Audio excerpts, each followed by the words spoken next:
थांब, इतकी घाई कशाची आहे तुला?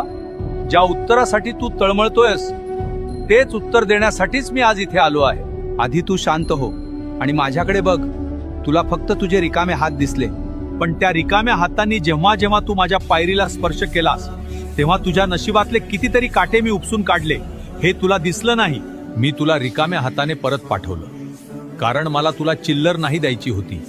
मला तुझी पात्रता इतकी वाढवायची होती की त्यात माझं यश मावेल.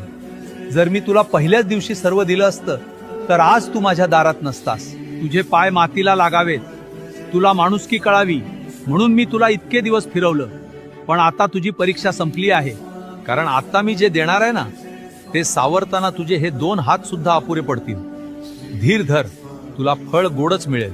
आणि एक गोष्ट लक्षात ठेव, सदैव श्री स्वामी समर्थ नावाचा जप करत राहा.